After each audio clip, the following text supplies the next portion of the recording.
जय हिंद स्टूडेंट्स, आप सभी का बहुत बहुत वेलकम है आपके अपने YouTube channel Sonu sir classes में। एंड आई होप आप सभी स्वस्थ और मस्त होंगे और आप सभी की स्टडी भी काफी अच्छे से चल रही होगी। आप सभी कैसे हैं, एक बार लाइव चैट में फटाफट से बता दें, कमेंट बॉक्स में कमेंट कर दें, फिर हम लोग सभी आज के इस सेशन में आगे बढ़ेंगे। स्टूडेंट्स, आप सभी को मैं बता दूं कि गति के नियम यानी कि लॉज ऑफ मोशन हमने स्टार्ट कर लिया था। फिजिक्स का चैप्टर नंबर 4 है और फिजिक्स का चैप्टर नंबर 4 का आपका इसकी थियरी जो है, थियरी को जो है मैंने एक्सप्लेन कर दिया था। यूट्यूब पे भी आपको वीडियोस मिल जाएंगे, आप प्लेलिस्ट सेक्शन में चेक कर लीजिएगा। हर सब्जेक्ट का प्लेलिस्ट बना हुआ है, प्लेलिस्ट सेक्शन में जाएंगे तो आपको इजीली एक्सेस आप उसको कर पाएंगे। ठीक है, आपको इजीली मिल जाएगा। सो स्टूडेंट्स, और बाकी जो भी डिटेल्ड आपकी क्लासेस हैं वो डिटेल्ड क्लासेस पॉली अवतार 2024 कोर्स के अंदर मिलेगी, जो कि सोनू सर क्लासेस ऐप में आपको मिल जाएगा। जो भी बच्चे अभी तक टेलीग्राम ग्रुप को नहीं ज्वाइन किए हैं वो सभी टेलीग्राम ग्रुप को ज्वाइन कर लें, क्योंकि जो भी क्लासेस आती हैं यूट्यूब पे उसकी सबसे पहले जो लिंक है वो आपको टेलीग्राम ग्रुप में मिल जाती है। साथ में ऐप वाले भी सभी बच्चे हमारे टेलीग्राम ग्रुप को ज्वाइन कर लें, क्योंकि जो भी क्लासेस होंगी आपकी एप्लीकेशन पे उसकी भी अब आपका प्री शेड्यूल होगा, तो उसकी प्री इंफॉर्मेशन आपको टेलीग्राम ग्रुप में अब से जो है भेज दिया करेंगे। ठीक है, तो चलिए स्टार्ट करते हैं आज के सेशन को विदाउट वेस्टिंग टाइम। तो चैप्टर का क्या नाम है, गति के नियम, लॉज ऑफ मोशन, और इसके हम लोग क्या सॉल्व करने वाले हैं, आज एमसीक्यूज सॉल्व करने वाले हैं और न्यूमेरिकल्स भी हम लोग सॉल्व यहाँ पे करेंगे। ठीक है, देखिएगा सबसे पहला क्वेश्चन आप सभी के स्क्रीन पर आ चुका है आपके लॉज ऑफ मोशन का, जिसमें कह रहा है कोई वस्तु उस समय तक अपनी विराम अवस्था अथवा गति अवस्था परिवर्तित नहीं करती जब तक उस पर कोई बाह्य बल न लगाया जाए, और इसका कारण है ऑप्शन नंबर ए द्रव्यमान, बी ऑप्शन है भार, सी ऑप्शन है जड़त्व और डी ऑप्शन है त्वरण। क्या कारण है इसका बताइएगा फटाफट से। तो डियर स्टूडेंट्स, आप सभी को मैं बता दूं कि कोई भी वस्तु अपनी अवस्था परिवर्तन का विरोध करती है जब तक कि उस पर कोई बाह्य बल ना लगाया जाए ना। तो ये जो है आपका डेफिनेशन वो किसका है, जड़त्व के नियम यानी लॉ ऑफ इनर्शिया है। और ये इनर्शिया यानी जड़त्व के कारण ही क्या हो पाता है, ऐसा हो पाता है कि कोई वस्तु अगर विराम अवस्था में है तो वो विराम अवस्था में ही रहना चाहती है, और अथवा गति की अवस्था में है तो गति की ही अवस्था में रहना चाहती है जब तक कि उस पर कोई एक्सटर्नल फोर्स ना अप्लाई किया जाए, है ना। अगला आपका यहाँ पर सेकंड क्वेश्चन आपका क्या कह रहा है, न्यूटन के तृतीय नियम के अनुसार क्रिया और प्रतिक्रिया बल, ऑप्शन नंबर ए एक ही वस्तु पर कार्य करते हैं, ऑप्शन नंबर बी अलग अलग वस्तु पर एक दूसरे के विपरीत कार्य करते हैं, ऑप्शन नंबर सी परिमाण व दिशा में समान होते हैं, ऑप्शन नंबर डी एक दूसरे के लंबवत कार्य करते हैं। तो आइए थोड़ा सा हम लोग एक बार यहाँ पर क्रिया प्रतिक्रिया नियम को समझ लेते हैं। क्रिया प्रतिक्रिया नियम के आपके पास यहाँ पर तीन इमेज के तौर पे एग्जाम्पल दिए हुए हैं। इसमें क्या बताया जा रहा है कि for every action there is equal and opposite reaction, है ना। तो यहाँ पर हर एक क्रिया के बराबर समान परंतु विपरीत दिशा में एक प्रतिक्रिया एक क्रिया होती है, उसे ही हम लोग क्या कहते हैं, क्रिया प्रतिक्रिया का नियम कहते हैं। सबसे पहले इमेज में क्या दिखाया जा रहा है कि एक्शन क्या है आपका, accelerating force on the bullet. जो आपका बुलेट है उस पे जो है यहाँ पर पिस्टन द्वारा एक्सेलरेटिंग फोर्स अप्लाई किया जा रहा है, और रिएक्शन क्या हो रहा है, recoil force on the gun, यानी कि जो गन है उस पे भी कुछ यहाँ पे फोर्स महसूस किया जा रहा है, फील किया जा रहा है। जैसे कि आपने अक्सर देखा होगा कि कोई भी व्यक्ति अगर गन फायर कर रहा है तो उसे एक जर्क यानी एक झटका महसूस होता है, और वो बुलेट के द्वारा जो यहाँ पर जो फोर्स अप्लाई या जो रिएक्शन है जो कि recoil force on the gun है उसके कारण यहाँ पर आपका उसे जर्क यानी झटका महसूस होता है। सेकंड इमेज में आपका दिखाया जा रहा है फिस्ट एक्सर्ट फोर्स ऑन ज, यानी कि एक्शन क्या है कि ये जो व्यक्ति है इस मुक्के से इस वाले व्यक्ति पे वार कर रहा है, इसके जबड़े पे, इसके जॉ पे। तो जॉ जो है इसके मुक्के पर जो है उसी के बराबर बल अप्लाई कर रहा है जितना ये व्यक्ति अपने जो है मुक्के से अप्लाई कर रहा है। ठीक है, और इस प्रकार से आपके मुक्के का जो यहाँ पे फोर्स है उसका रिएक्शन क्या है कि जॉ भी उतना ही बल और अपोजिट डायरेक्शन में जो है यहाँ पे अप्लाई कर रहा है। थर्ड इमेज में क्या बताया जा रहा है, एक्शन क्या है, boys feet exert force on boat. तो यहाँ पर जो लड़का है वो फोर्स अप्लाई कर रहा है नाव पे, ठीक है, तो boat exert force on fit, है ना। तो यहाँ पर बोट जो है वो यहाँ पर इसके पाँव पर क्या कर रही है, फोर्स जो है एक्सर्ट कर रही है, और ये क्या है, रिएक्शन है। एक्शन क्या था, boys feet exert force on boat, है ना। चलिए, तो इस प्रकार से आप यहाँ पे इन 3 इमेजेस से काफी अच्छे से समझ गया होंगे कि आपका ये प्रश्न का उत्तर क्या होगा। तो इस प्रश्न में क्या कह रहा है कि तृतीय नियम के अनुसार, यानी क्रिया और प्रतिक्रिया नियम के अनुसार, या क्रिया प्रतिक्रिया की बल की अगर हम बात करें, तो क्रिया और प्रतिक्रिया बल जो है वो अलग अलग वस्तुओं पर एक दूसरे के विपरीत कार्य करता है ना। जैसे यहाँ पर आपका गन और बंदूक हो गया, दो अलग अलग वस्तुएं, ये आपका मुक्का इस वाले व्यक्ति का, इस वाले व्यक्ति का जबड़ा, ये व्यक्ति के पांव, ये व्यक्ति का यहाँ पर जो है नाव, ठीक है, व्यक्ति का पांव और यहाँ पे नाव, ठीक है। इस तरीके से आप उदाहरण से समझ सकते हैं बहुत ही आसानी से। तो यहाँ करेक्ट आंसर क्या है, ऑप्शन नंबर बी, अलग अलग वस्तुओं पर एक दूसरे के विपरीत कार्य करते हैं। अगला क्वेश्चन देखिएगा यहाँ पे। अगला क्वेश्चन आप सभी के स्क्रीन पर आ चुका है। ये क्वेश्चन क्या कह रहा है, ये क्वेश्चन कह रहा है द्रव्यमान m की वेग u से चलती हुई वस्तु को F बल के द्वारा s दूरी में रोक सकते हैं, तो दोगुने द्रव्यमान को आधे वेग से चलती हुई वस्तु को उतनी ही दूरी में रोकने के लिए आवश्यक बल होगा। कितना बल आवश्यक होगा यहाँ पर, ये आप सभी से पूछा जा रहा है। ऑप्शन नंबर ए है F/2, ऑप्शन नंबर बी है आपका F, ऑप्शन नंबर सी है √2F, और ऑप्शन नंबर डी है F/√2। तो इस क्वेश्चन को देखिएगा कैसे इसे हम लोग कर पाते हैं। तो यहाँ पर आपका सबसे पहले तो देखिए क्या क्या दिया हुआ है, मास दिया है, आपका वेग दिया हुआ है, ठीक है, वेलोसिटी, उसके बाद फोर्स F दिया है, और डिस्टेंस s दिया हुआ है, ठीक है। तो यहाँ पर और रोकने के लिए यानी कि ब्रेक लगाने की बात की जाती है। तो ब्रेक लगाने में ऑलवेज जो फाइनल वेलोसिटी होती है वो 0 होती है, ठीक है। और आपका नेक्स्ट जो है यहाँ पे कंडीशन क्या है कि जो मास है उसको दोगुना कर दिया जा रहा है, और जो वेलोसिटी है u उसको आधा कर दिया जा रहा है। ऐसे में वस्तु को उतनी ही दूरी में रोकने के लिए कितना फोर्स अप्लाई करना पड़ेगा, ये आपसे पूछा जा रहा है। तो हमारे पास v जो है वो फाइनल वेलोसिटी 0 है, तो हमारे पास एक फॉर्मूला है गति गति के गति से, यानी कि आपके मोशन के इक्वेशन से, v² is equal to u² minus का 2as हमारे पास एक फार्मूला है, ठीक है।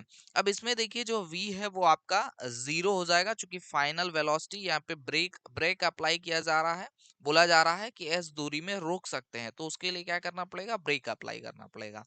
तो ब्रेक लगेगा यानी फाइनल वेलोसिटी 0, u को u ही रखिए -2as। अब यहाँ से हमें क्या चाहिए, हमें फोर्स के विषय में हमें डिस्कस करना है। तो फोर्स बराबर क्या होता है, F बराबर m/a। तो यहाँ से हमें क्या चाहिए, ए चाहिए, तो सिर्फ ए को एक तरफ छोड़ के बाकी सभी को दूसरी तरफ भेजें। तो यहाँ से क्या हो जाएगा हमारे पास, ये माइनस का 2as अगर दूसरी तरफ जाए तो ये हो जाएगा बराबर में u², और यहाँ से ए को छोड़ दें और 2 और s को दूसरी तरफ भेज दें, तो a बराबर u² अपॉन में 2s आपका हो जाएगा, ठीक है। अब यहाँ पे देखिएगा F बराबर m/a आपको यहाँ पर मिलता है, ठीक है। F बराबर m यानी कि मास हो जाएगा, और a का मतलब हो जाता है आपका u² अपॉन में आपका 2s, ठीक है। तो ये हमें मिल गया फोर्स F। अब हम सेकंड फोर्स चेक करेंगे कि क्या फोर्स वो होना चाहिए, कितना बल होना चाहिए, आवश्यक बल, जो कि यहाँ पर उतनी ही दूरी में रोकने के लिए हमें, जो कि आधे वेग और दोगुने द्रव्यमान के वस्तु को रोकने के लिए हमें आवश्यक होगा। तो वो मान लेते हैं हमारे पास जो बल है वो F' होगा, और F' इज इक्वल्स टू हमारा यहाँ पर हो जाएगा क्या, m/a होता है। तो मास इसने कह दिया कि मास क्या होना चाहिए, दोगुना होना चाहिए, यानी 2 × m कर दिया। और आपका जो वेलोसिटी यानी वेग की बात कर रहा है, तो वेग क्या है, ये यहाँ पे u² है, इसे आधा करने की बात कर रहा है, यानी u/2, और स्क्वायर था तो इसका होल स्क्वायर हो जाएगा, और अपॉन में आपका 2s हो जाएगा। F' इज इक्वल टू, इसे हम सॉल्व कर लेंगे, 2m/u² अपॉन में 2 का स्क्वायर 4 × 2s, ये आपका हो जाएगा। और यहाँ पे आप देख पा रहे हैं कि आपका 2 से ये 2 कैंसिल हो गया, और आपका यहाँ पे मिल जाएगा mv² अपॉन में 2s, या फिर आप इसे लिख सकते हैं F' is equal to sorry 4s यहाँ पे हो जाएगा 1/2, यहाँ पे आप लिख सकते हैं एम यू स्क्वायर अपॉन में 2s। हमने ये 4 को तोड़ दिया 2 गुणे 2 में, और ये M you square upon 2s जो है ये हमें मिल रहा था यहाँ पे फोर्स की वैल्यू। तो यहाँ पर एफ डैश जो है वो बराबर हो जाएगा F/2 के, है ना। तो F/2 के बराबर हो जाएगा, यानी कि आपका यहाँ पर ऑप्शन नंबर क्या, F/2, यानी ऑप्शन नंबर ए जो है ये आपका करेक्ट आंसर होगा। ठीक है, चलिए आगे बढ़ते हैं अगले क्वेश्चन के ऊपर, चौथे नंबर क्वेश्चन के ऊपर। ये क्वेश्चन देखिएगा क्या कह रहा है। ये कह रहा है कि 1 किलोग्राम भार का मान होता है। 1 किलोग्राम भार का मान कितना होता है ये आपसे पूछा जा रहा है। पहली बात तो मैंने आपको पिछली वीडियो में बताया था कि जो भार होता है वो भार द्रव्यमान को नहीं बताता है। वेट का मतलब होता है बल, एक फोर्स होता है जो कि पृथ्वी के द्वारा किसी वस्तु पर अप्लाई किया जाता है, लगाया जाता है ना। तो चूंकि ये एक बल है एक प्रकार का, तो ये इसकी यूनिट क्या होगी, न्यूटन होगी। इस चीज को लेकर कभी कंफ्यूजन में मत रहना, है ना, क्योंकि बहुत सारे बच्चे इसी कंफ्यूजन में गलती कर देते हैं ना। जो नए बच्चे हैं जो अभी 10th पास कर रहे हैं उनके लिए ये बात है। ठीक है, चलिए तो यहाँ पर 1 किलोग्राम फोर्स यानी बल की बात की जा रही है। W बराबर होता है आपका M/G। W बराबर क्या होता है, M/G होता है। G की जो वैल्यू है वो आपका यहाँ पर मान लो जब नहीं दिया होता है 9.8 मीटर पर सेकंड स्क्वायर हम लोग एक्यूरेट वैल्यू के लिए मानते हैं। ठीक है, तो यहाँ पर और मास जो है ये 1 kg, इसने खुद ही मास दे दिया है कि 1 kg इसका क्या है, मास है ना। केजी में जो भी वैल्यू दी होती है वो मास यानी कि द्रव्यमान दिया होता है। ठीक है, तो यहाँ पर भार का ये फार्मूला है W=M आपका G, ये हमने लिख लिया। अब यहाँ पे सारी वैल्यूज पुट करेंगे। आपका M की वैल्यू है 1, इंटू G की वैल्यू है 9.8, और आपका यहाँ पे इसकी यूनिट क्या होगी, एक तो किलोग्राम मीटर पर सेकंड स्क्वायर आपकी एक यूनिट होगी जिसको हम लोग MKS यूनिट कहते हैं, और दूसरा 9.8 का 1 में मल्टीप्लाई होगा तो 9.8, और दूसरी जो यूनिट है वो SI यूनिट न्यूटन है। क्या है, न्यूटन। ठीक है, तो यहाँ पे न्यूटन हो जाएगा 9.8 न्यूटन जब भार की बात करेगा तो यहाँ पर आपका option number C will be correct answer. C option जो है वो आपका करेक्ट आंसर है, 9.8 newton will be correct answer. ठीक है, चलिए आगे बढ़ते हैं अगले क्वेश्चन के ऊपर। अगला क्वेश्चन देखिएगा क्या है, कह रहा है गोली छोड़ने के पश्चात बंदूक के पीछे हटने का कारण है। अभी अभी जस्ट मैंने अभी आपको उदाहरण से समझाया। ऑप्शन नंबर ए है ऊर्जा संरक्षण का नियम, ऑप्शन नंबर बी है आवेश संरक्षण का नियम, ऑप्शन नंबर सी है ऊष्मा संरक्षण का नियम, या ऑप्शन नंबर डी है आपके न्यूटन के गति का तृतीय नियम। यानी ऑप्शन नंबर डी यानी कि न्यूटन के गति का तृतीय नियम का उदाहरण है। ठीक है, चलिए अगला क्वेश्चन देखिएगा क्या कह रहा है। अगला क्वेश्चन कह रहा है स्वतंत्र गति के लिए किसी वस्तु पर कोई बल लगाया गया, यदि बल का परिमाण तथा वस्तु का द्रव्यमान ज्ञात हो तो न्यूटन के द्वितीय नियम की सहायता से हम ऑप्शन नंबर ए वस्तु की चाल ज्ञात कर सकते हैं, ऑप्शन नंबर बी वस्तु का भार ज्ञात कर सकते हैं, ऑप्शन नंबर सी वस्तु की स्थिति ज्ञात कर सकते हैं, या ऑप्शन नंबर डी वस्तु का त्वरण ज्ञात कर सकते हैं। क्योंकि आपको पता है कि फोर्स बराबर क्या होता है, F होता है M/A, है ना। तो F बराबर M/A होता है, न्यूटन के द्वितीय नियम से ही ये हमें प्राप्त होता है, सेकंड लॉ से प्राप्त होता है। तो इसमें हमें क्या कह रहा है कि बल का परिमाण यानी कि फोर्स हमें अगर पता है, और वस्तु का द्रव्यमान यानी कि मास हमें पता है वस्तु का, तो हमें क्या पता चल सकता है, हमें फोर्स पता है, हमें मास पता है, तो हम क्या पता कर सकते हैं, एक्सेलरेशन यानी कि त्वरण। तो वस्तु का त्वरण यानी ऑप्शन नंबर डी जो होगा यहाँ पे ये करेक्ट आंसर होगा, यानी कि वस्तु का हम त्वरण यहाँ पे ज्ञात कर सकते हैं। अगला क्वेश्चन देखिएगा, घर्षण बल F जो है तथा घर्षण गुणांक जो म्यू है इसके मध्य सही संबंध क्या है ना।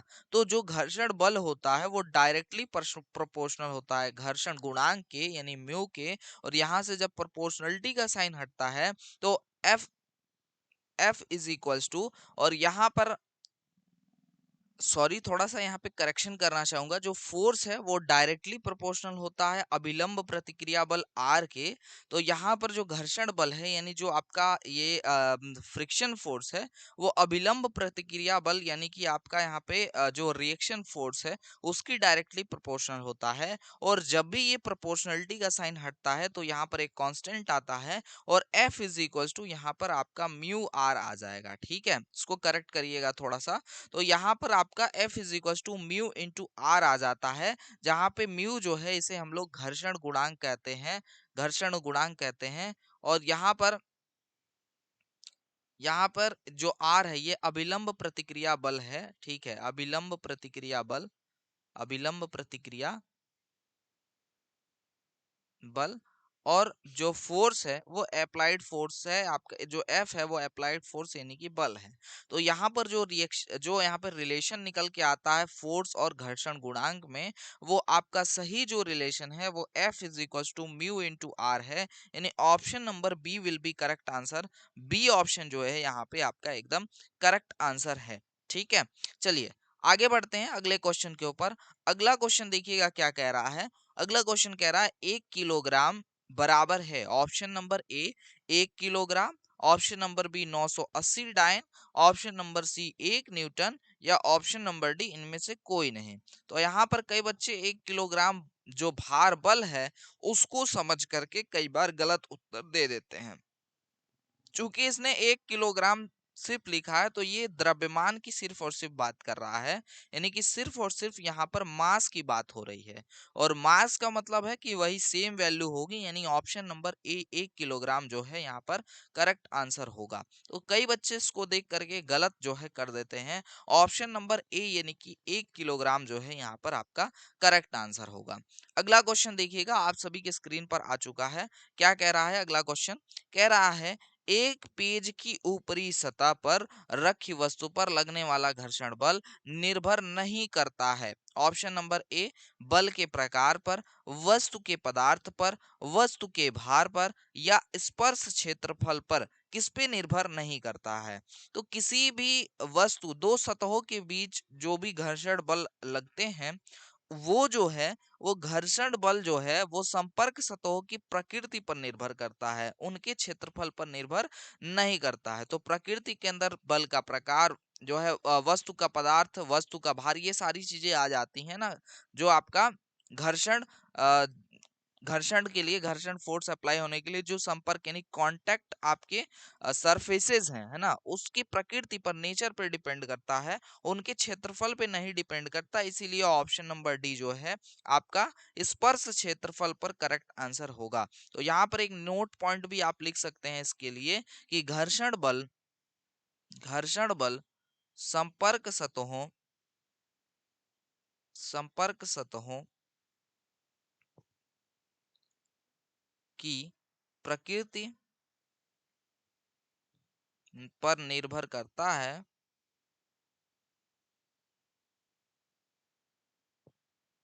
उनके क्षेत्रफल पर नहीं। तो यहाँ पर ऑप्शन नंबर डी जो है वो आपका करेक्ट आंसर होगा। अगला क्वेश्चन, अगला क्वेश्चन कह रहा है किसी गतिशील पिंड का वेग आधा करने से उसका संवेग हो जाता है। तो यहाँ पर क्या कह रहा है कि किसी गतिशील पिंड का वेग जो है वो आधा करना है। तो हम मानते हैं जो उसका u1 होगा या v1 जो होगा, पहले वेलोसिटी होगी वो v होगी, और v2 जो होगी वो v/2 होगी, जब उसका जो वेलोसिटी है वो आधा कर दिया गया, ठीक है। तो आपका जो संवेग होता है वो p बराबर mv होता है, तो p1 बराबर mv1 हो जाएगा, बट्टा p2 बराबर mv2 हो जाएगा। अब यहाँ पे चूंकि मास सेम है, दोनों सेम बॉडी है, तो मास आपका यहाँ पर कैंसिल आउट हो जाएंगे एक दूसरे से, और p1 बटा p2 बराबर आपका v1 की वैल्यू v और v2 की वैल्यू v/2 आपका हो जाएगा। v से v कैंसिल हो जाएगा, और यहाँ पर आपका P1/P2 बराबर आपका क्या हो जाएगा? 2 आपका हो जाएगा, और P1 is equal to 2 into आपका P2 हो जाएगा, ठीक है। तो यानी कि या फिर आप P2 is equal to P1 by आप यहाँ पे 2 कर सकते हैं। यानी कि यहाँ पर अगर जो वेग है यानी कि वेलोसिटी है, अगर उसको आधा किया जाएगा तो जो मोमेंटम यानी संवेग होगा वो भी आधा हो जाएगा, यानी ऑप्शन नंबर ए जो है यहाँ पे करेक्ट आंसर होगा। या दूसरे शब्दों में इस तरीके से भी समझ सकते हैं कि p जो है वो डायरेक्टली प्रोपोर्शनल है वेलोसिटी के, तो अगर वेलोसिटी को कम किया जाएगा तो जो आपका संवेग है वो भी उसी हिसाब से, उसी दर से आपका कम होता चला जाएगा। तो अगर आधा आप वेलोसिटी को कम करेंगे तो आधा आपका यहाँ पर क्या होगा, आपका यहाँ पर आधा जो पिंड का संवेग होगा वो भी आधा हो जाएगा। ठीक है, नहीं, option number A will be correct answer. अगला क्वेश्चन, क्वेश्चन नंबर 11 देखिएगा क्या कह रहा है। कह रहा है एक पिंड पर 100 न्यूटन का बल 0.4 सेकंड तक लगाया जाता है, तो बल का आवेग होगा, यानी इम्पल्स ऑफ फोर्स आपसे पूछा जा रहा है यहाँ पे। Impulse of force I is equal to जो होता है वो एफ इंटू डेल्टा टी होता है। तो इम्पल्स ऑफ फोर्स का मतलब क्या है, फोर्स इनटू जो वो स्मॉल टाइम के लिए फोर्स जिस वस्तु पे लग रहा है वो स्मॉल टाइम, वहां पे एफ इंटू डेल्टा टी बराबर क्या हो गया आपका इम्पल्स यानी आवेग हो गया। तो आपका आई इज इक्वल टू क्या हो जाएगा, फोर्स यहाँ पे दिया है 100 न्यूटन, तो हमने 100 न्यूटन कर लिया, इनटू आपका जो टाइम दिया है वो 0.4 सेकंड दिया है तो 0.4 कर दिया। अब इसे हम सॉल्व कर लेंगे, तो यहाँ पर आई इज इक्वल टू 0.4 का मल्टीप्लाई 100 से करेंगे तो 40 न्यूटन सेकंड हमें यहाँ पे देखने के लिए मिलेगा। यानी ऑप्शन नंबर यहाँ पे ए जो है वो आपका करेक्ट आंसर होगा। Option number A will be correct answer, A जो है आपका करेक्ट आंसर होगा। अगला क्वेश्चन, अगला क्वेश्चन क्या कह रहा है, एक पिंड का संवेग 1 मिनट में 200 किलोग्राम मीटर प्रति सेकंड से बढ़कर 800 किलोग्राम मीटर प्रति सेकंड हो जाता है, तो पिंड पर आरोपित बल क्या होगा, ये आपसे पूछ रहा है। तो पिंड पर आरोपित बल जो होता है वो आपके संवेग परिवर्तन की दर को हम लोग क्या कहते हैं, संवेग परिवर्तन की दर को ही हम लोग बल कहते हैं, है ना। संवेग परिवर्तन की दर यानी कि फाइनल आपका जो भी यहाँ पे मोमेंटम है minus initial momentum upon time is equals to आपका फोर्स यहाँ पे होता है। तो यहाँ पर आपका इनिशियल दिया हुआ है mu की वैल्यू जो है यहाँ पर जो आपका 200 किलोग्राम मीटर प्रति सेकंड है, इनिशियल यानी प्रारंभिक जो संवेग होगा वो 200 किलोग्राम मीटर प्रति सेकंड यहाँ पे आपको दिया गया है। इसी प्रकार से जो फाइनल जो आपका मोमेंटम है वो आपको 800 किलोग्राम मीटर प्रति सेकंड यहाँ पे दिया गया है। तो यहाँ पर टाइम जो है वो आपका 1 मिनट दिया गया है, जिसे हम लोग 60 सेकंड लिख सकते हैं, चूंकि हम टाइम सेकंड में ही कंसीडर करते हैं। तो यहाँ पर हम रखेंगे तो फोर्स हमें मिल जाएगा जो कि क्या है यहाँ पे 800 माइनस 200 अपॉन में 60 सेकंड, है ना, या 60। तो यहाँ पे 800 में से 200 माइनस हो जाएगा, 800 में से आपका 200 चला जाएगा तो 600 बचेंगे बटा 60, जीरो से जीरो कैंसिल, और 60 आपका 6 से 10 बार में कट जाएगा, और F is equal to 10 newton यानी 10 न्यूटन जो है आपका करेक्ट आंसर यहाँ पे होगा। ठीक है, तो यहाँ पर जो फोर्स है आपका वो आपका 10 न्यूटन है, 10 Newton will be correct answer, option number D जो है वो आपका करेक्ट आंसर होगा। ठीक है, अगला क्वेश्चन, अगला क्वेश्चन देखिएगा क्या कह रहा है, क्वेश्चन नंबर 13 कि 5 न्यूटन बल जो है वो m1 द्रव्यमान के एक पिंड में 8 मीटर प्रति सेकंड स्क्वायर का त्वरण उत्पन्न करता है, तथा m2 द्रव्यमान के एक पिंड में 24 मीटर प्रति सेकंड स्क्वायर का त्वरण उत्पन्न करता है। यदि दोनों पिंड एक साथ बांध दिए जाएं तो इस बल द्वारा उत्पन्न त्वरण होगा। तो फिर इस बल द्वारा, इस फोर्स द्वारा क्या त्वरण उत्पन्न होगा, ये आपसे पूछा जा रहा है। तो 5 न्यूटन का बल जो है वो m1 द्रव्यमान पे अप्लाई किया जा रहा है, जिससे 8 मीटर पर सेकंड स्क्वायर का यहाँ पर जो एक्सेलरेशन है वो जनरेट हो रहा है। तो आप यहाँ से देखो कि दो फोर्सेस की बात की जा रही है ना, दो फोर्सेस की बात की जा रही है, और फिर दो फोर्सेस से जो यहाँ पर जो दो फोर्सेस जो m1 m2 द्रव्यमान पे अप्लाई की जा रही है, वो आपका यहाँ पर फाइनल इन दोनों को m1 प्लस m2 दोनों मिलाकर वही फोर्स यानी 5 न्यूटन का फोर्स अप्लाई किया जा रहा है। तो ऐसे में यहाँ पर जो त्वरण उत्पन्न होगा वो कितना त्वरण उत्पन्न होगा वो आपसे पूछा जा रहा है। तो आपके पास फोर्स की वैल्यू है 5 न्यूटन, ध्यान से समझो, थोड़ा सा आप दिमाग में कल्पना कर सकते हो क्वेश्चन पढ़ते टाइम ही कि हमें क्या चाहिए और कैसे बनेगा।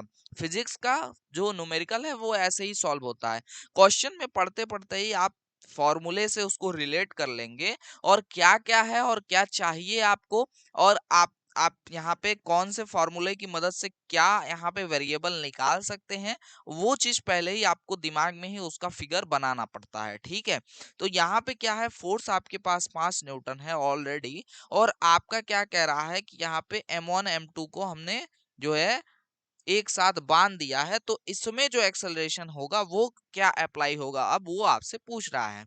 तो यहाँ ध्यान दीजिए, m1 प्लस m2 ये कर रहा है, इसका मतलब है m1 m2 इसने पहले निकाला होगा, ये m1 m2 जो है आपको यहाँ पर मिल जाएगा। तभी m1 m2 यानी कि तीन में से दो चीजें चाहिए, तभी आपकी तीसरी चीज यहाँ से आप फाइंड कर पाओगे। तो यहाँ पर आपको जो फोर्स है वो F बराबर 5 न्यूटन आपको दिया हुआ है, और m1 दिया है, और एक्सेलरेशन a1 जो है वो आपको यहाँ पर 8 मीटर पर सेकंड स्क्वायर दिया हुआ है। ठीक है, आपको इसी प्रकार से a2 जो है वो आपको यहाँ पर दे रहा है 24 मीटर पर सेकंड स्क्वायर। ठीक है, तो यहाँ पर आप अगर ध्यान से देखें तो आपका F बराबर क्या होता है, m इंटू ए होता है। तो हम F1 या F तो आपका सेम ही आपका यहाँ पे फोर्स अप्लाई हो रहा है, तो F बराबर हम लोग m इंटू ए के हिसाब से यहाँ पे फोर्स आपका पहले जो है यहाँ पे मास के लिए 5 बराबर आपका m1 आपका हो जाएगा, क्योंकि पहले मास के लिए, और इस पे जो त्वरण लग रहा है 5 न्यूटन फोर्स की वजह से, वो 8 आपका लग रहा है, 8 मीटर पर सेकंड स्क्वायर का लग रहा है, तो वो हमने एक्सेलरेशन की वैल्यू रख ली है। अब m1 बराबर क्या हो जाएगा, 5/8 आपका, और क्या हो जाएगा यहाँ पे आपका, क्योंकि ये मीटर प्रति सेकंड स्क्वायर है और ये न्यूटन में है, तो ये केजी में वैल्यू आपकी आएगी, तो ये हो गई आपकी m1 जो है 5/8 केजी, है ना। इसी प्रकार से आप जो है दूसरे वाले, ये आपका मास m1 के लिए हमने कर लिया, अब मास m2 के लिए करते हैं। 5 न्यूटन का ही बल है, m2 मास पे लगाया जाता है, तो 24 मीटर पर सेकंड स्क्वायर का यहाँ पे एक्सेलरेशन जनरेट होता है। तो मास m2 बराबर क्या हो जाएगा, 5/24 यहाँ पे आपको मिल जाएगा। ठीक है स्टूडेंट्स, अब यहाँ पे देखो, इस हिसाब से हमने जो है m1 और m2 जो है दोनों फाइंड कर लिया, ये दोनों ही केजी में होंगे आपके। ठीक है, अब देखो हमें क्या निकालना है, हमें निकालना है एक्सेलरेशन। फोर्स हमें पता है कि 5 न्यूटन होगा, और m1 प्लस m2 पे हमें निकालने के लिए कह रहा है, क्योंकि ये दोनों पिंड को एक साथ क्या कर रहा है, बांध दे रहा है ना।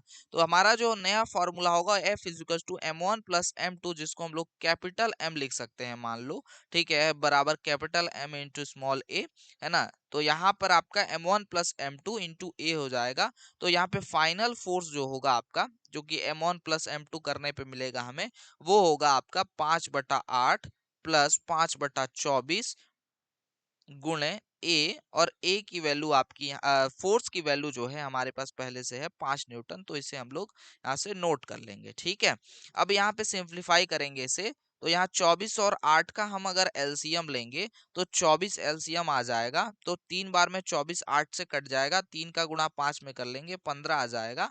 और यहाँ पे आपका 24 से 24 एक बार में कट जाएगा, तो यहाँ सिर्फ और सिर्फ 5 आएगा आपका, और इंटू ए, तो 15 और 5 मिलके ऊपर 20 हो जाएंगे, और 20 बटा यहाँ पे क्या हो जाएगा आपका 24 हो जाएगा, गुणे ए, है ना।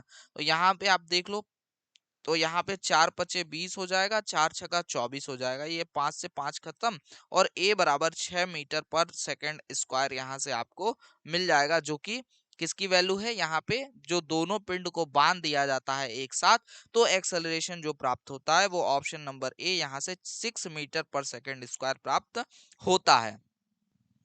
अगला क्वेश्चन आपका क्वेश्चन नंबर 14 आप सभी के स्क्रीन पे दिया हुआ है। ध्यान से देखिएगा क्या कह रहा है, ये क्या कह रहा है आपका कि एक समतल सड़क पर मोटर कार चालक 72 किलोमीटर प्रति घंटा की चाल से चल रहा है।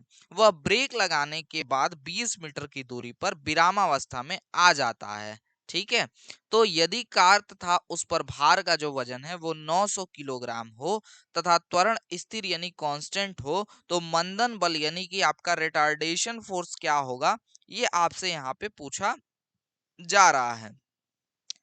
तो स्टूडेंट्स आप सभी को मैं बता दूं कि किसी भी फिजिक्स के न्यूमेरिकल्स को सॉल्व करने की सबसे पहली जो शर्त होती है कि जितने भी आपके यहाँ पर वेरिएबल्स हैं, और जितने भी आपकी जो भी आपकी क्वांटिटीज हैं फिजिकल, उनकी यूनिट्स जो है सेम होनी चाहिए। जैसे अगर हम देखें इस क्वेश्चन में, तो यहाँ पर किलोमीटर प्रति घंटा में आपका क्या दिया है, वेलोसिटी दी हुई है या चाल दी हुई है, स्पीड दी हुई है। ठीक है, यहाँ पर जो डिस्टेंस दिया है वो मीटर में दिया हुआ है, तो ये चीज गड़बड़ है, ये किलोमीटर नहीं चलेगा यहाँ पर, ठीक है। ये किस में चाहिए हमें, ये चाहिए मीटर प्रति सेकंड में चाहिए।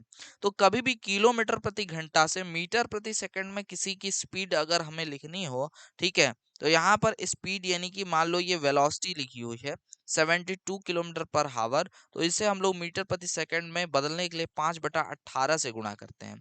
और मीटर प्रति सेकंड से अगर आपको जाना हो किलोमीटर पर हावर में, तो आपको यहाँ पर फिर जो है 18/5 से गुणा करना होता है, ठीक है। तो इस बात का आप लोग ध्यान रखिएगा।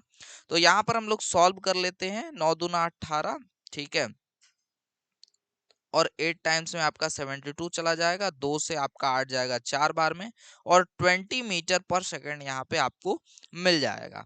तो यहाँ पर 72 किलोमीटर प्रति घंटा की चाल से चल रहा है, यानी कि वो 20 मीटर प्रति सेकंड के जो है स्पीड से चल रहा है, ये उसकी स्पीड है मीटर पर सेकंड में, ठीक है।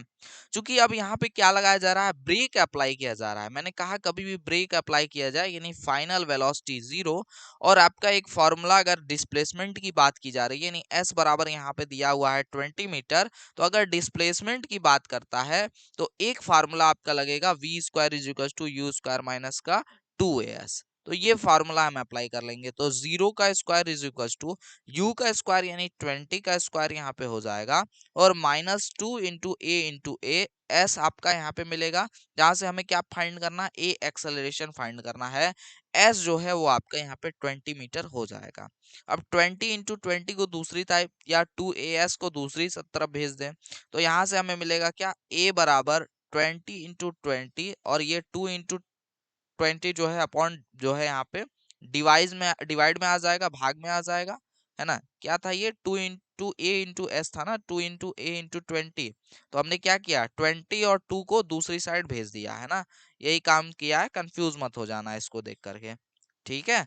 चलो, तो यहाँ पर आपका क्या हुआ, 2 × 20 हो गया, ठीक है। अब यहाँ देखो 20 से 20 खत्म, ये 2 से 20 जो है वो 10 टाइम्स में खत्म हो जा रहा है, तो ए का वैल्यू यहाँ से 10 मीटर पर सेकंड स्क्वायर जो है आपको मिल जाएगा, ठीक है। तो ये हो गया आपका एक्सेलरेशन। अब यहाँ पे आपका जो भार का वजन है वो 900 किलोग्राम जो है यहाँ पर दिया गया है। चूंकि एक्चुअली ये किलोग्राम में दिया गया है, तो ये क्या दिया गया है, द्रव्यमान यानी कि मास दिया गया है 900, आपका केजी भार लिख करके आपको क्या किया जाएगा, कंफ्यूज किया जा रहा है। आप लोग यूनिट्स के अकॉर्डिंग पकड़ सकते हैं कि वो भार है कि एक्चुअली में वो द्रव्यमान है। तो इसने मास दे रखा है 900 केजी का, यहाँ पर मास इसने दे रखा है, ठीक है। अब हमारे पास जो है मंदन के लिए एक्सेलरेशन पता है कितना है, और हमें मास पता है, तो फोर्स बराबर होता है mass into acceleration.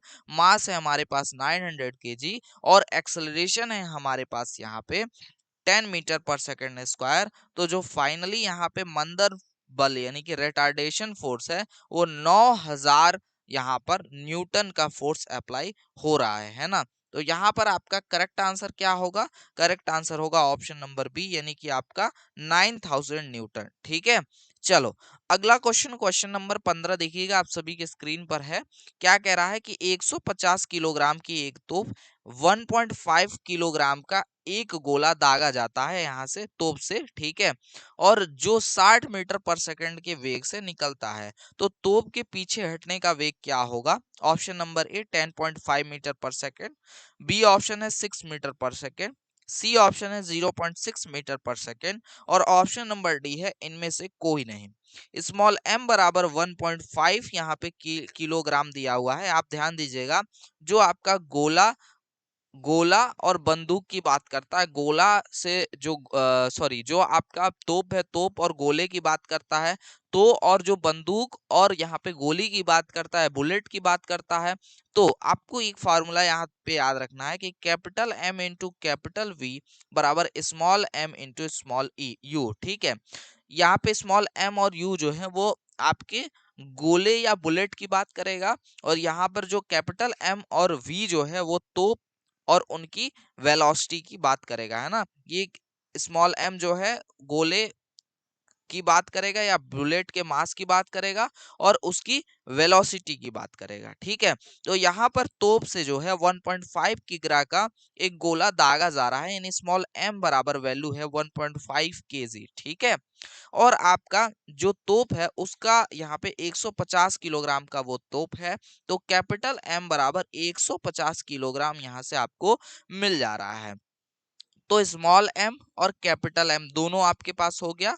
Small u की अगर हम बात करें तो स्मॉल u बराबर होता है आपके पास यहाँ पे 60 मीटर पर सेकेंड।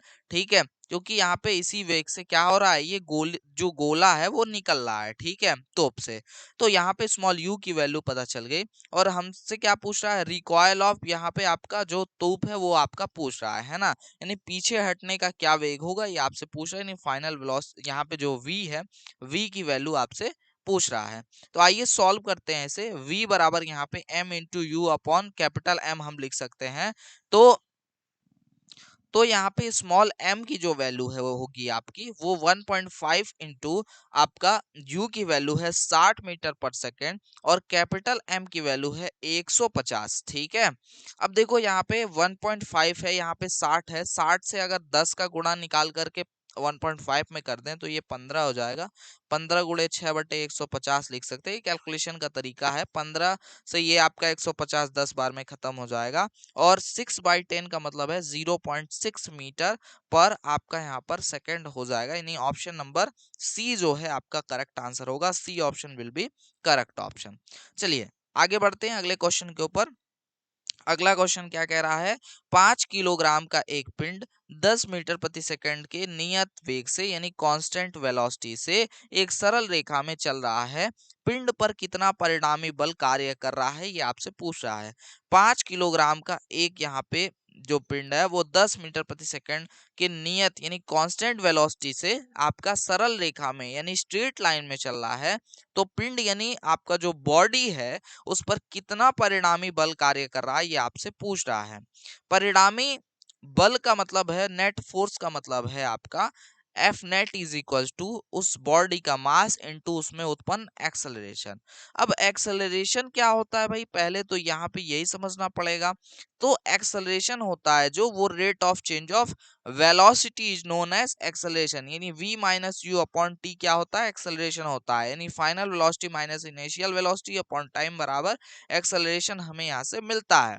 ठीक है स्टूडेंट्स, तो यहाँ पर वेलोसिटी में कुछ चेंज होना चाहिए। जैसे मान लो वेलोसिटी v जो है मान लो उतना ही है जितना पहले था। u मान लो पहले आपका 10 मीटर पर सेकंड था और v भी आपका 10 मीटर पर सेकंड हो गया है ना। तो ऐसे में आपका यहाँ पर क्या हो जाएगा, 10 माइनस 10 बराबर क्या होगा, 0, यानी एक्सेलरेशन क्या होगा, 0। तो ये भी वही बात कह रहा है कि यहाँ पर देखो क्या कह रहा है, नियत वेग, नियत का मतलब होता है कांस्टेंट वेलोसिटी। तो कांस्टेंट वेलोसिटी का मतलब होता है कि एक्सेलरेशन 0, यानी कि एक्सेलरेशन 0 तो एफ नेट यानी नेट फोर्स 0। एक्सेलरेशन कुछ नहीं तो फोर्स भी कुछ नहीं। ऑप्शन नंबर ए जो है शून्य आपका करेक्ट आंसर होगा। ऑप्शन नंबर ए जो है वो करेक्ट आंसर यहाँ पे होगा। अगला क्वेश्चन, एक वस्तु का संवेग 10 किलोग्राम मीटर प्रति सेकंड है, उसे 2 सेकंड में रोकने के लिए बल की आवश्यकता होगी। कितने बल की आवश्यकता होगी आप सभी से यहाँ पे पूछा जा रहा है। तो फोर्स बराबर अगर हम लोग relation between momentum and force की अगर बात करें तो relation between force and momentum क्या होता है, rate of change of momentum is known as force, है ना। यानी कि संवेग परिवर्तन की दर जो होती है वो बल कहलाती है, यानी mv माइनस mvu अपान में t, है ना। आपकी देखो जितनी थ्योरीज है ना बच्चा, वो आपके न्यूमेरिकल्स के साथ साथ यहाँ पे तैयार हो जाएगा, क्योंकि सब कुछ एक दूसरे से रिलेटेड है। बिना थ्योरी के बिना फॉर्मूले के आप न्यूमेरिकल्स नहीं सॉल्व कर सकते हैं और न्यूमेरिकल को बिना समझे आप यहाँ पे थ्योरी को भी अच्छे से नहीं समझ सकते। इसलिए दोनों एक दूसरे से को रिलेटेड है। अगर आपको अच्छी पढ़ाई करनी है तो आप दोनों को बैलेंस करके चलना पड़ेगा और अच्छी नॉलेज अगर आप गेन करना चाहते हो तो, ठीक है। तो ये चीज है। तो फाइनल वेलोसिटी यानी mv जो है वो 10 किलोग्राम मीटर प्रति सेकंड आपको यहाँ पर दिया जा रहा है, और इनिशियल जो सॉरी मोमेंटम की बात करें, यहाँ पे जो फाइनल मोमेंटम है वो 10 किलोग्राम मीटर प्रति सेकंड आपका है, और जो इनिशियल मोमेंटम है वो हमने मान लिया 0 है। ठीक है, तो यहाँ पर और टाइम कितना दे दिया, 2 सेकंड दे दिया है। सॉल्व कर लेंगे इसको, तो फोर्स बराबर mv की वैल्यू हो जाएगी 10 माइनस mvu की वैल्यू हो जाएगी 0, और अपॉन में आपका 2 हो जाएगा। 2 से 10 को काटेंगे 5 बार में कट जाएगा, यानी फोर्स जो है वो 5 न्यूटन आएगा, है ना। चूंकि देखो यहाँ पर जो आपको बल चाहिए वो रोकने के लिए चाहिए, तो रोकने के लिए जो आवश्यक बल होगा, है ना, जो अच्छा एक चीज और मैं थोड़ा सा इसमें करेक्शन करना चाहूंगा। यहाँ पे फाइनल जो आपका मोमेंटम होगा वो 0 हो जाएगा, और इनिशियल मोमेंटम आपका 10 किलोग्राम मीटर प्रति सेकंड होगा, है ना। क्योंकि ये रोकने की बात कर रहा है, तो रोकने का मतलब है कि आपका पहले कुछ उसका मोमेंटम रहा होगा, फिर क्या करेगा वो आपका मोमेंटम धीरे धीरे 0 की ओर ले जाकर 0 कर देगा आपका, है ना। यानी कि आपका अगर किसी वस्तु का अगर मोशन नहीं हो रहा है, तो वो आपकी जो उसकी मोमेंटम है, यानी जो उसमें संवेग है, वो आपका क्या हो जाएगा, वो 0 हो जाएगा।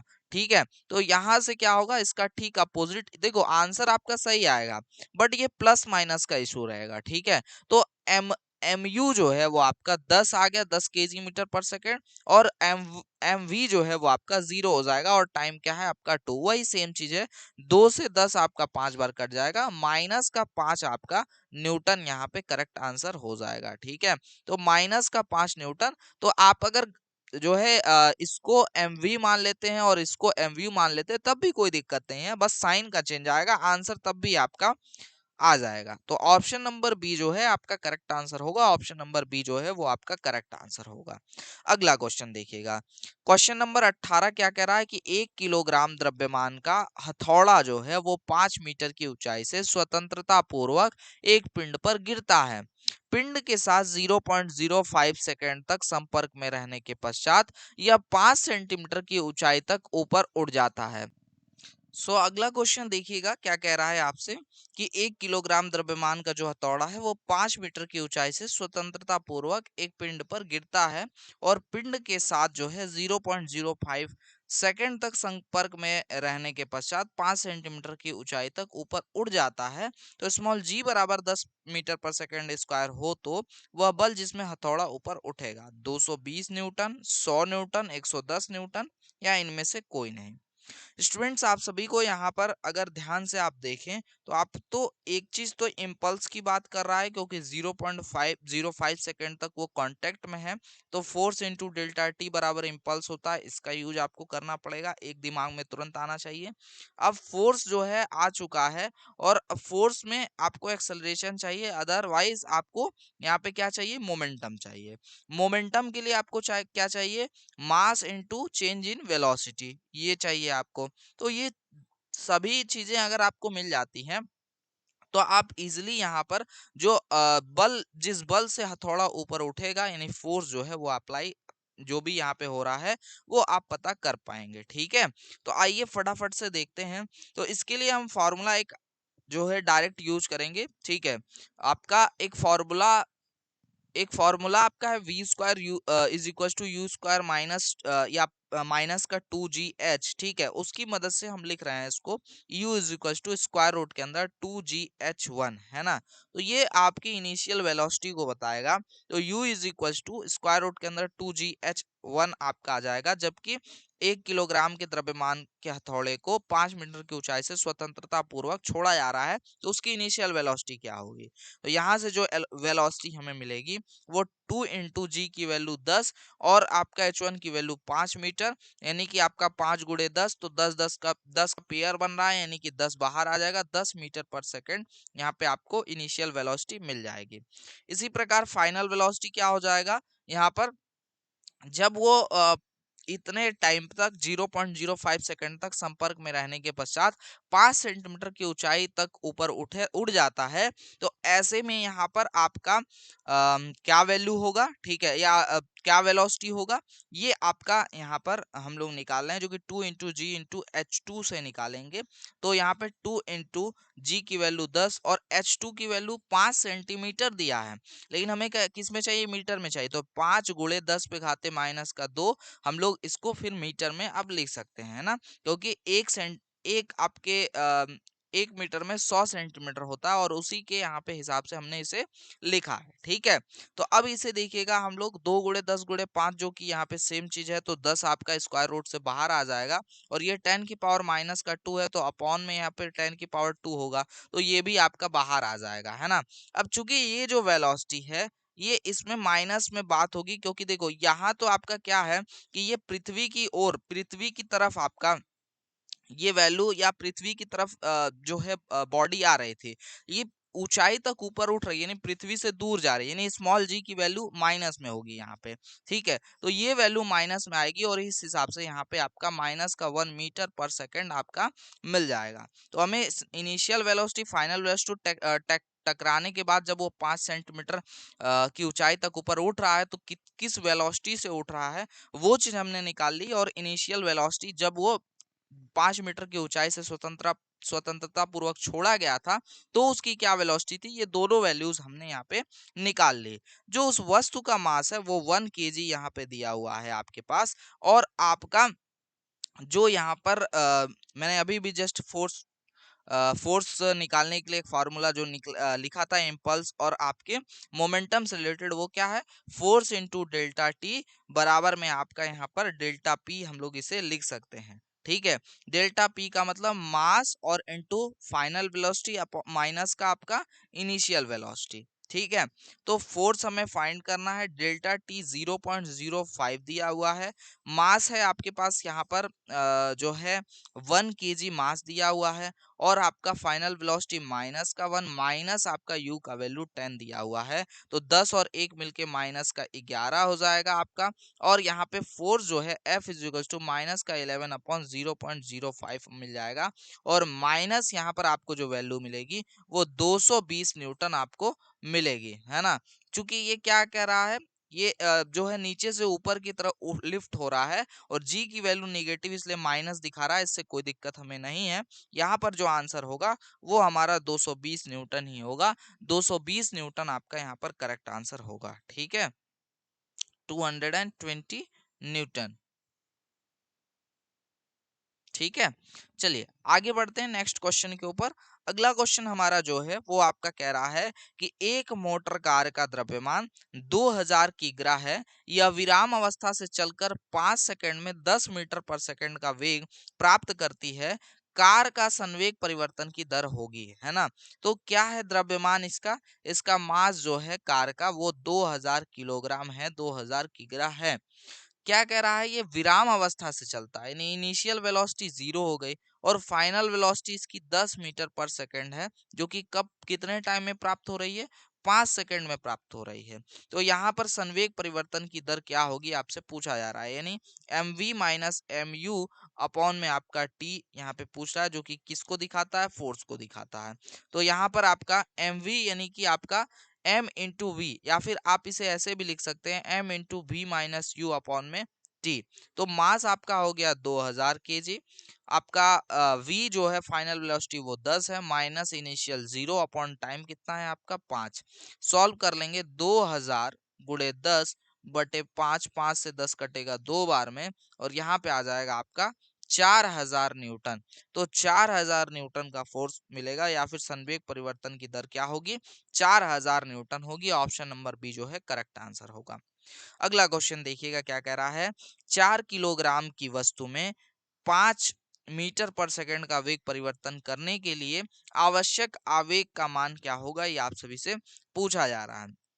तो यहाँ पर हमें दिया हुआ है मास जो कि आपका 4 kg है। ठीक है, और आपका जो यहाँ पर वेलोसिटी दिया जा रहा है वो आपका यहाँ पर वेलोसिटी जो है वो आपका 5 मीटर पर सेकंड दिया जा रहा है, और आपसे आवेग यानी इम्पल्स पूछा जा रहा है। तो घबराने की जरूरत नहीं है, जो इम्पल्स यानी कि फोर्स इंटू डेल्टा टी होता है वो बराबर होता है आपके संवेग परिवर्तन के बराबर, दर नहीं लगेगा यहाँ पे, सिर्फ संवेग परिवर्तन के बराबर, यानी कि m इंटू आपके v माइनस यू के बराबर, या आप m इंटू वी भी आप इसे लिख सकते हैं। तो इस हिसाब से आपका जो आपका मास है 4 kg और जो आपकी वेलोसिटी है उनका अगर आप गुणा कर देते हैं तो आपको यहाँ से इम्पल्स आई का वैल्यू पता चल जाएगा। तो 4 × 5 यानी कि 20 न्यूटन यहाँ पे आपको सेकंड यहाँ पे वैल्यू मिल जाएगी, जो कि ऑप्शन नंबर ए यानी कि आपका जो है 20 न्यूटन सेकंड जो है करेक्ट आंसर यहाँ पे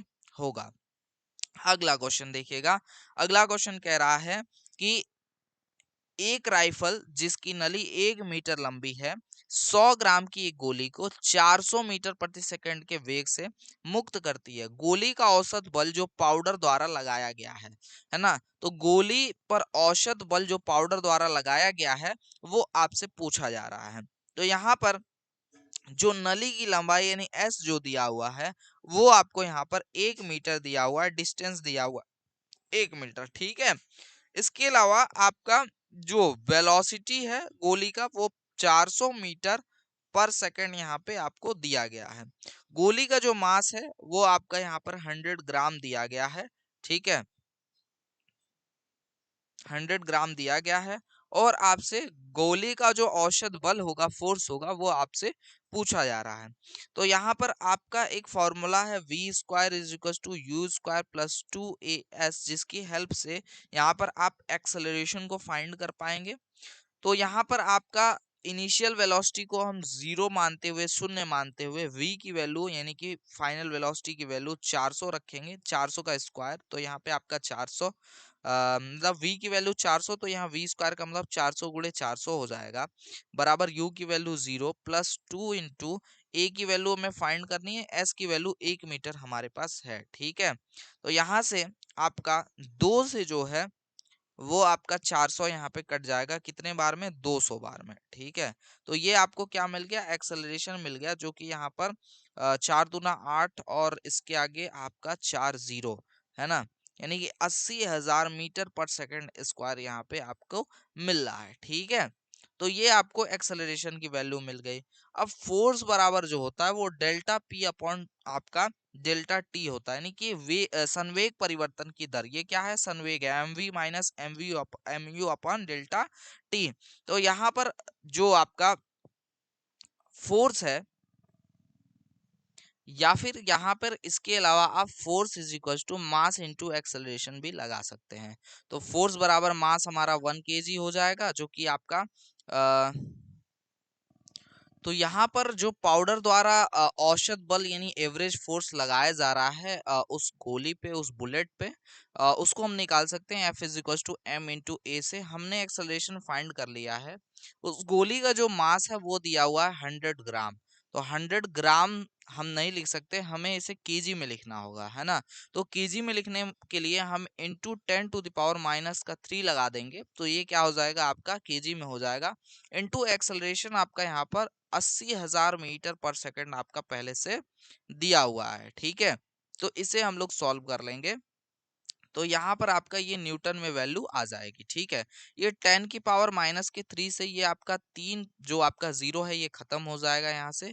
तो आपका सिर्फ बचेगा F बराबर 100 इंटू 80, यानी कि आपका फाइनल जो आंसर आएगा वो फोर्स यहाँ पर जो F = आपका यहाँ पर 8,000 न्यूटन यहाँ पर आपको देखने के लिए मिलेगा, है ना। तो थोड़ा सा इसे दोबारा से मैं रिपीट कर देता हूँ, इसको आपको एक्सप्लेन कर देता हूँ। तो हमारे पास आपका जो राइफल की नली थी उसका जो लंबाई दिया था वो 1 मीटर दिया था। हमें यहाँ पर जो वेलोसिटी मिली गोली की वो 400 मीटर पर सेकंड मिली। इसके अलावा इनिशियल वेलोसिटी हमने 0 मानी, यू जो है हमने 0 मान लिया।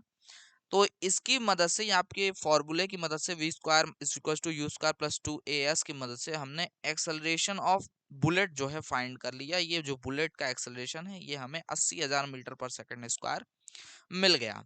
अब हमें मास पता था कि 100 ग्राम का वो गोली है, तो हमने कहा क्या किया, इसमें 100 ग्राम में हमने 100 में मल्टीप्लाई किया 10⁻³ का और इसे केजी में बदल दिया। अब हमें मास पता चल गया। अब मास में हमने एक्सेलरेशन भी पता कर लिया था, इसका गुणा कर दिया तो हमें फोर्स पता चल गया जो कि 8000 न्यूटन है। और ये हमें ऑप्शन नंबर सी में मिल रहा है। ऑप्शन नंबर सी जो है ये आपका यहाँ पे करेक्ट आंसर होगा। Option number C will be correct answer. अगला क्वेश्चन देखिएगा। 30 ग्राम द्रव्यमान की एक गोली 30 मीटर प्रति सेकंड के वेग से राइफल में से निकलती है, जिसके कारण राइफल से 60 सेंटीमीटर प्रति सेकंड की वेग से प्रतिक्षेप करने की प्रवृत्ति होती है। ठीक है, राइफल का द्रव्यमान है, राइफल का द्रव्यमान कितना है ये आपसे पूछा जा रहा है।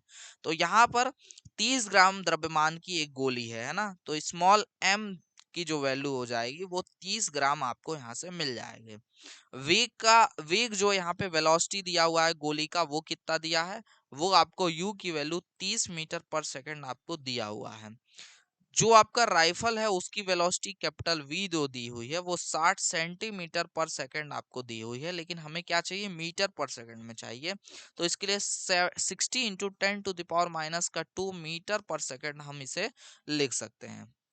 तो यहाँ पर इस प्रकार से आपका जो कैपिटल एम है इसकी वैल्यू आप यहाँ से फाइंड कर सकते हैं।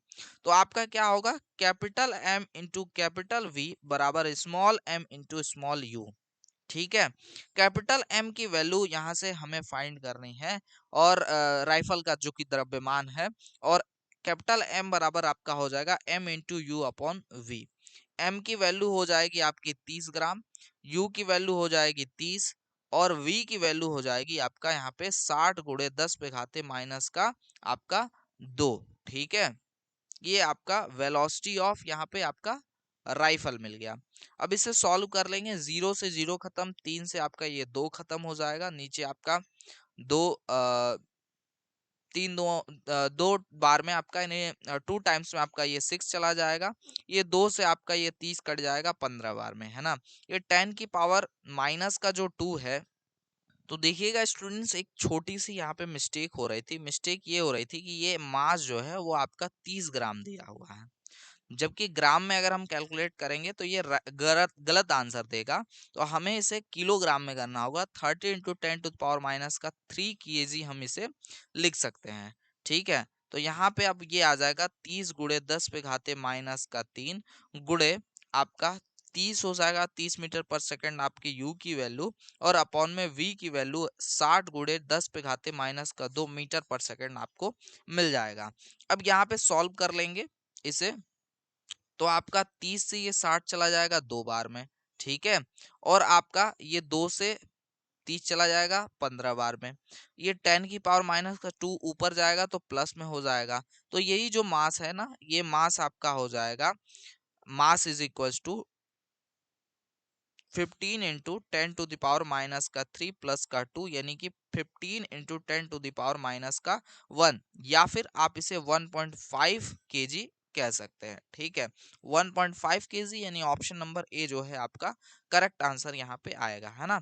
तो ये जो आपका जो मास ऑफ बुलेट थी, ये गलत होने की वजह से आपका, यानी कि अब गलत क्या मतलब, था तो सही, बट आपका यहाँ पे ग्राम में हम नहीं कैलकुलेट कर सकते, इसे केजी में ही हमें कैलकुलेट करना पड़ेगा। अगर यूनिट्स अगर आप गड़बड़ करोगे तो फिर डेफिनेटली आपका आंसर नहीं आएगा, जैसा कि अभी आप उसका लाइव उदाहरण देख सकते हो। ठीक है, चलिए आगे बढ़ते हैं। अगला क्वेश्चन है, एक चालक अपनी कार को पहले 1.8 मीटर पर सेकंड स्क्वायर की दर से त्वरित करता है, फिर 1.2 मीटर पर सेकंड स्क्वायर की दर से त्वरित करता है, इंजन द्वारा आरोपित बलों का अनुपात क्या होगा।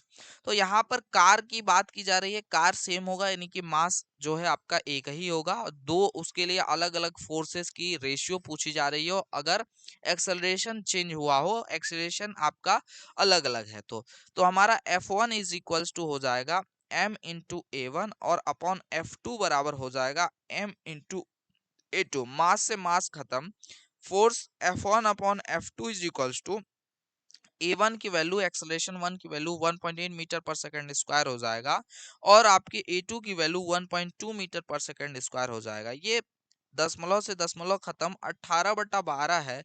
6 त्रिका 18, 6 दूना 12, यानी कि 3/2 आपको मिल जाएगा।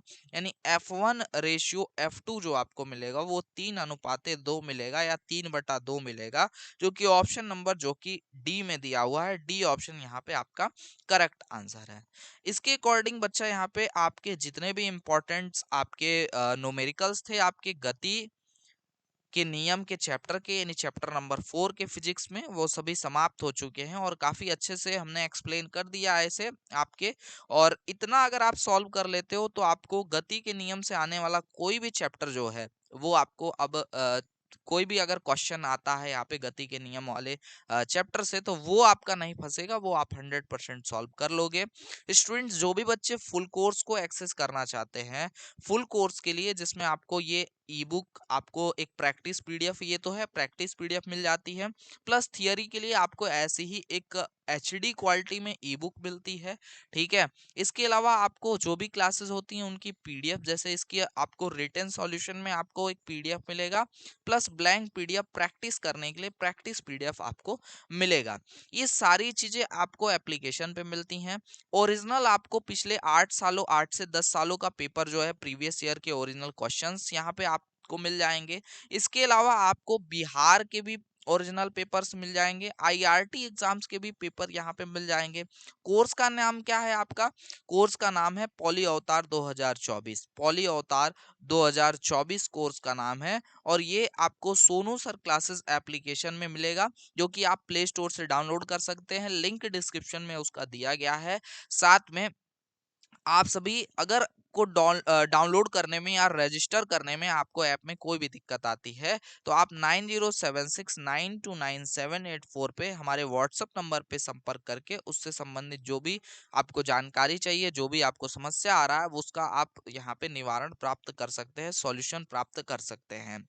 सो स्टूडेंट्स, ये जो कोर्स है पॉली अवतार 2024, इसमें आप इसको 499 में एक्सेस कर सकते हैं, जिसमें चैप्टर वाइज टेस्ट सीरीज वगैरह भी मिल जाता है। यानी ए टू जेड जो भी आपके परीक्षा के लिए रिक्वायरमेंट है, जो भी आपके लिए नीड है, वो सारी चीजें फुलफिल करता है, वो सारी चीजें इसमें अवेलेबल कराया गया है। यानी परीक्षा को लेकर के कोई टेंशन नहीं है। और जितनी भी बैच आपकी बनेंगी, वो सब बैचेज आपको इस एप्लीकेशन में, आपको इस बैच के अंदर मिलेगा। अगर पॉली अवतार 2024 से आप जुड़ते हैं, और आपके 350 प्लस मार्क्स का भी यहाँ पे आपको गारंटी दिया जाता है। अगर आप इस इतना प्लस 350 प्लस स्कोर नहीं कर पाते हो, तो आपका यहाँ पर फी भी रिफंड करने की हम गारंटी लेते हैं। तो फुल मनी बैक गारंटी है अगर एग्जाम में अगर कोई दिक्कत आती है तो। ठीक है, क्योंकि इसका डाटा भी होगा हमारे पास कि आप कितनी क्लासेस कर रहे हो, और उसकी रिपोर्ट भी हम हर वीक में निकालते रहेंगे। और अगर आप पढ़ाई में ढिलाई कर रहे होंगे, आप क्लासेस नहीं कर रहे होंगे, आप टाइमिंग नहीं दे रहे होंगे, तो उसकी भी जानकारी आप तक पहुंचाई जाएगी। व्हाट्सएप के माध्यम से आपकी भी रिपोर्ट आप तक पहुंचेगी। तो ये सारी चीजें जो है हमारे app Sonu sir classes application में आपको मिल जाता है, जिसका लिंक डिस्क्रिप्शन में मिल जाएगा। साथ में आप हमारे टेलीग्राम ग्रुप को जरूर ज्वाइन करिए, क्योंकि जो भी क्लासेस और क्लासेस की शेड्यूल होंगी, वो आपको टेलीग्राम ग्रुप में प्री जो है पहले से इन्फॉर्म कर दिया जाएगा, पहले से इन्फॉर्म कर दिया जाएगा, प्री नोटिफाई आपको वहां पे जो है करा जाएगा। तो वो जो है जरूर ज्वाइन कर लीजिएगा, लिंक डिस्क्रिप्शन में आप सभी को दिया गया है। तो आज के इस सेशन में बस इतना ही, मिलेंगे किसी अन्य वीडियो लाइव सेशन के साथ, तब तक के लिए जय हिंद, वंदे मातरम। आप सभी स्वस्थ रहें, मस्त रहें।